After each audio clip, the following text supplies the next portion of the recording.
Hola, muy buenas tardes. Somos Rafael Isaí Magaña y Laisha Melina Riestra Martínez.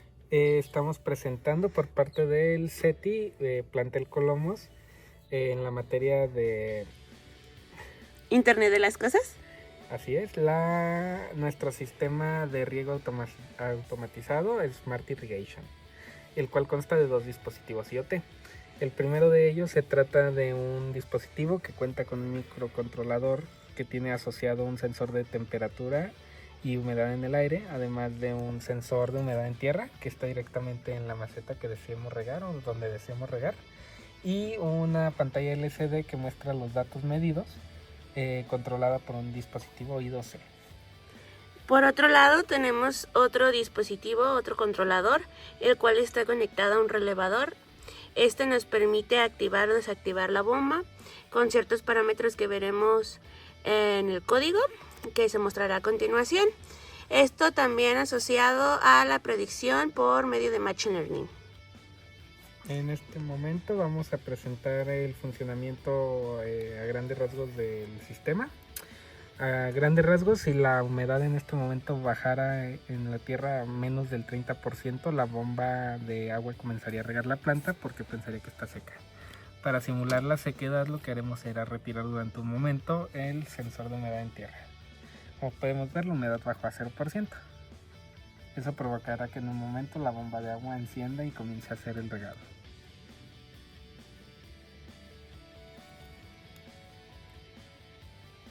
Cabe destacar que la bomba, una vez se encienda, no se apagará hasta que la humedad supere el 60%.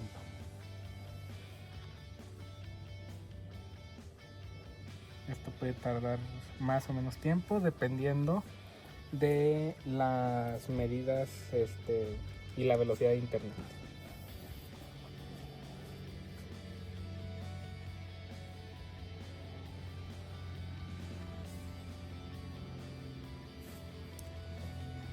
Como podemos ver, ya empezó a regar el sistema.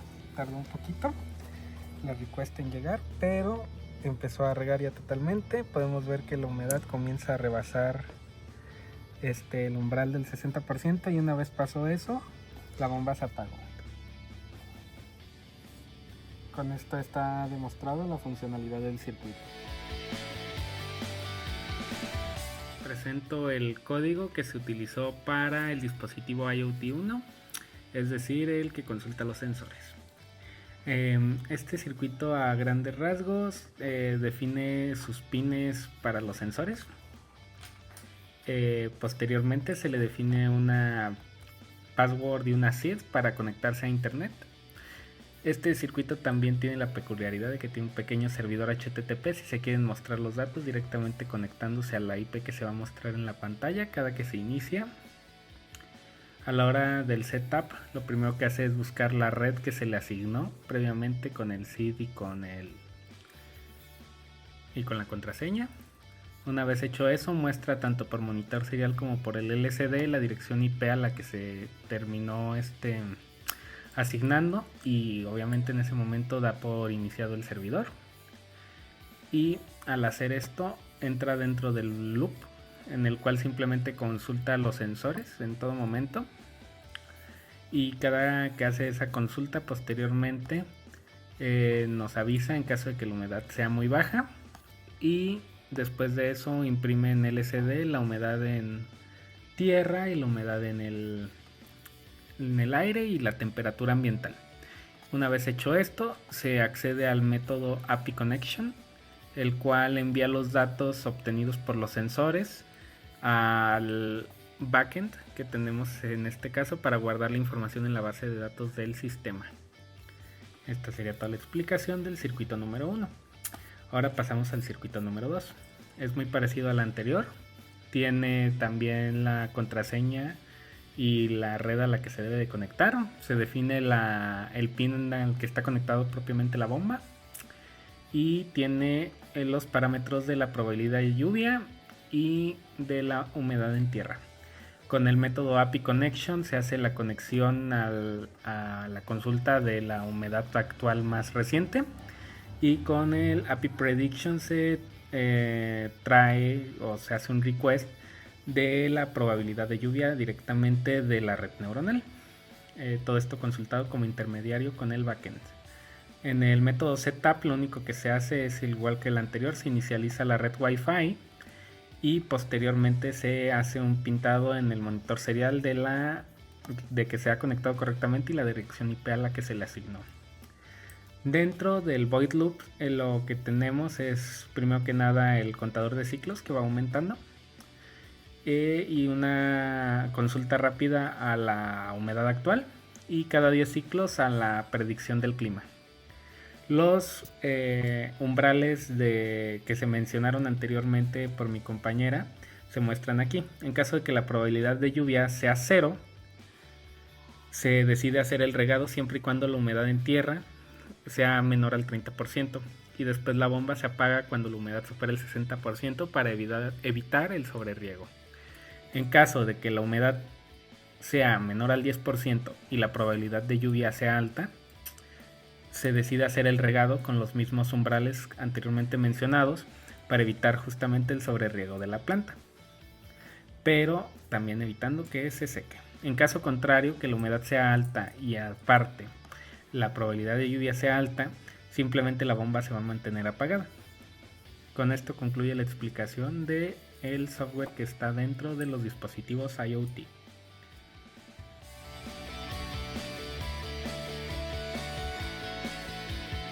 Hacer una demostración de nuestra base de datos. Esta es nuestra tabla de predictions. Como se puede ver, tenemos la fecha, la hora y la predicción. En caso de que sea probable que llueva, se muestra un 1. En caso de que sea poco probable que llueva, se muestra un 0. Nuestra base de datos se llama IoT. También tenemos otra tabla que se llama Information, donde tenemos la humedad en tierra, la humedad en aire, la temperatura, la fecha de igual manera y la hora. Nuestra página se ve de la siguiente forma. Tenemos 4 gráficas, una que es horas versus humedad en tierra, de igual forma versus humedad en aire versus temperatura, y una última gráfica de temperatura versus humedad en aire. Al presionar el botón de ver información desglosada, podemos ver una tabla con los datos obtenidos. La hora principalmente se muestra al comienzo la información actual. Ahora sí pasaremos al código. Principalmente tenemos lo que es los estilos para visualizar lo que es la página. Sin más, pues esto no voy a indagar tanto. Esta parte es nuestra front. Tenemos un encabezado, un script. Este es el que nos permite poder hacer los gráficos. Se utilizó una librería propia de JavaScript, que es Canvas.js. Tenemos que insertarle un arreglo de datos desde un archivo JSON que en un momento se les va a mostrar. Un título, un nombre para el eje de las X, un título para el eje de las Y, los datos que le vamos a poner, el tipo de gráfico, en este caso es de área, el JSON desde donde lo vamos a graficar, en este caso es el gráfico número 1, los datos que se van a tomar para la graficación y el renderizado. Esto es para cada uno de los gráficos. Y esta es la parte para lo que es los divs para separar cada gráfico. En esta parte es la conexión con la base de datos y la consulta de las fechas y la tabla para el desglose. En este apartado es cómo se hizo el archivo JSON. Simplemente es una consulta a nuestra base de datos y a la tabla Information. Con MySQL Connect es la función que se utiliza de PHP para la conexión a nuestra base. Y guardamos en un JSON con JSON encode nuestros datos para X y Y. Esto para cada uno de nuestros gráficos. Finalmente, para las APIs de nuestros circuitos, tenemos la de los sensores. Disculpen. Guardamos con el método POST los valores de cada valor que nos trae los sensores, que es humedad en tierra, humedad en aire y temperatura. Traemos con lo que es time zone set, la hora y la fecha actual, y la insertamos con una query en nuestra base de datos y mandamos con hecho un mensaje de query exitosa. En este siguiente PHP, de igual forma, tenemos una query donde tenemos una búsqueda en nuestra tabla de predictions para poder seleccionar la predicción que esté hasta arriba o la que es la más nueva.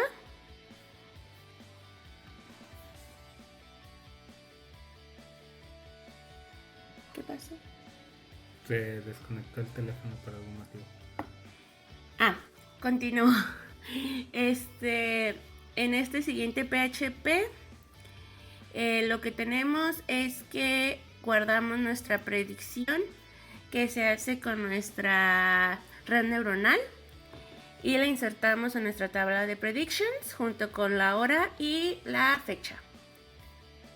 Y finalmente tenemos lo que es nuestro último PHP, en el cual consultamos de nuestra tabla information la última humedad en tierra que se almacenó en nuestra base de datos.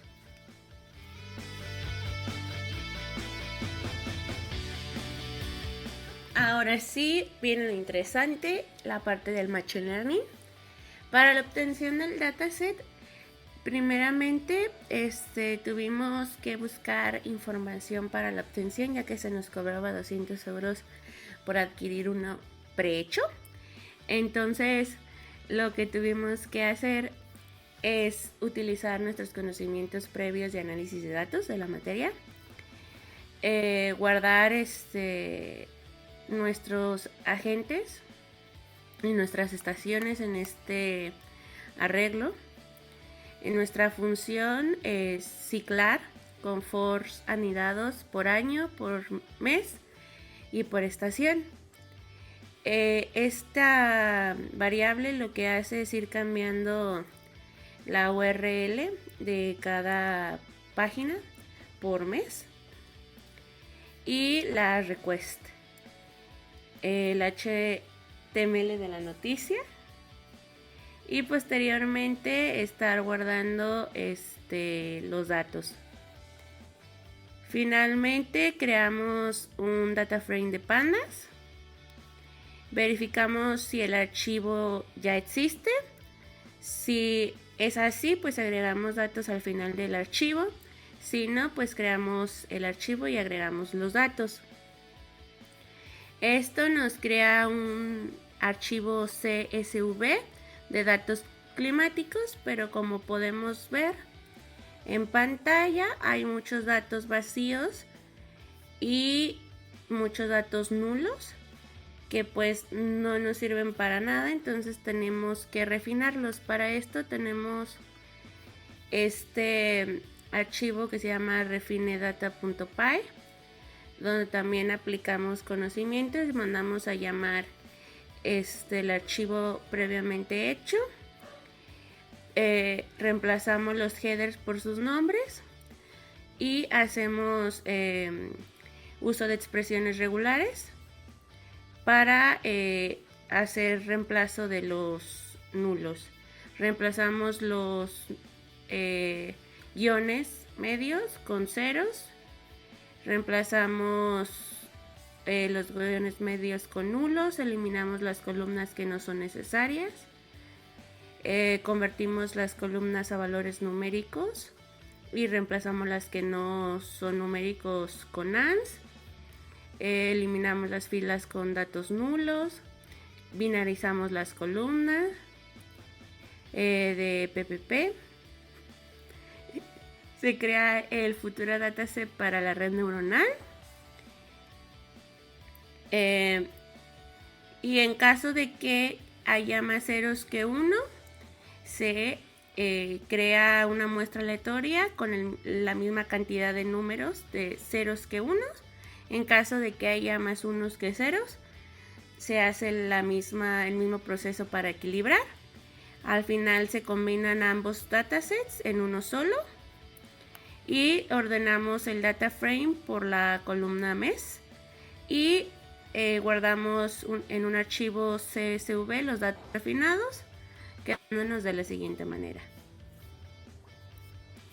Y nos quedan al final la cantidad de 37.204 datos. A continuación mi compañera continuará con la explicación.